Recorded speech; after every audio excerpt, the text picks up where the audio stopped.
Hi everyone, welcome to the next video for the Toronto Waterfront Marathon Women's Training Program. My name is Jordan, my pronouns are she, her, and I'm a runner and run coach based in downtown Toronto. I am so honored to be here today to chat with you all about menstrual cycles. Today we'll be doing a brief overview of what the menstrual cycle is, how it impacts your running, and what you can do to adapt your training plan to best suit your menstrual cycle.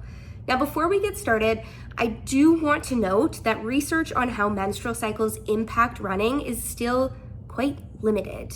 Unfortunately, most training science has historically focused on male athletes, so we're really only beginning to understand women and running in its full capacity. But what we do know so far is very promising, and it's going to help us to train smarter by working with our cycles instead of against them. Let's start with a quick overview of the menstrual cycle and what it means for your body throughout the month. So the average cycle is around 28 days, and we can divide it into two main phases, the follicular phase and the luteal phase, with ovulation happening right down the middle. Now, I've included a photo in the corner for those of you as well who are visual learners like myself. The follicular phase starts on the first day of your period, and at this point, estrogen levels start to rise and your progesterone stays quite low. And don't worry, I'm going to talk a little bit more about estrogen and progesterone and what they mean for your body during part 2 of this video. Now, when we hit day 14, this is when ovulation occurs and an egg is released from the ovary. From there, that's what launches our luteal phase. During our luteal phase, your estrogen starts to drop again and your progesterone is on the rise. At the end, if no pregnancy occurs, both your estrogen and your progesterone are going to completely plummet, triggering the start of your period or your cycle starts all over again. So now that we have a better understanding of how the menstrual cycle works, let's talk about how these hormone shifts with estrogen and progesterone can significantly impact your training. During the follicular phase, many runners feel faster, stronger, and a lot more motivated. It's at this time where your estrogen is on the rise, and this helps support your body's oxygen efficiency when it comes to running. Estrogen also supports with muscle recovery as well. Then we get into ovulation, and at this point, you may feel like you're at your peak. But it's really important to recognize that this is a time where some athletes are a lot more prone to injury due to increased joint flexibility. Then we get into the luteal phase. So this is where, as you might remember, we have a rise in progesterone. And unfortunately, this can lead to higher body temperature and fluid loss, which makes workouts feel a little bit harder. Progesterone also leads to an increased breathing rate, which can impact those with severe asthma as well. You might also experience bloating, fatigue, and if you're like me, a lot of mood swings. Then we get to our period.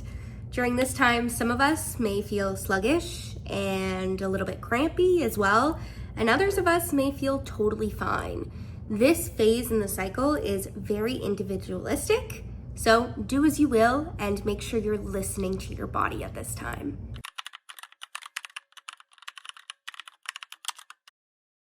So here's the exciting part. Your cycle isn't a setback, it's a training tool. Now that we understand a little bit more about how our hormone levels can impact our body during our cycle, we can use that to our advantage during our training. In the follicular phase, especially days 5 to 14, you can increase your mileage, push your intensity, and focus on key workouts like tempo runs and interval runs. This is where your body is truly primed for peak performance, so I'd recommend taking advantage of it where you can.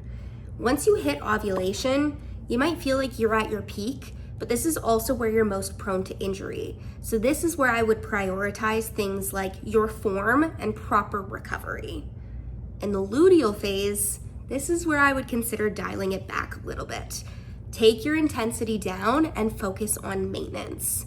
This is also where you should really be prioritizing your hydration, your electrolytes, and your sleep too. And then during your period, I'd say play it by ear based on how you're feeling. If you feel good, keep your training. Just avoid high intensity workouts if you're feeling bloating or cramping. The final thing I'll say on this as well is fueling really matters. Make sure you're eating enough to support your body during training, especially during your period. Foods that are higher in iron, calcium, and vitamin D are really gonna help support with your bone density and your overall recovery. Thank you all so much for tuning in. I hope this video helped you to better understand how you can use your menstrual cycle to your advantage during your training. When you learn to adapt to changes with each of the phases with your cycle, you become a lot more in tune with your body, and you find that your running can become a lot more efficient as well. If you have any questions or just want to chat in general, feel free to reach out to me on Instagram at fitwithjork, or send me an email at jorkdaniels@gmail.com. Good luck, everyone, with the rest of your training, and I can't wait to see you all crush your goals this fall during the race.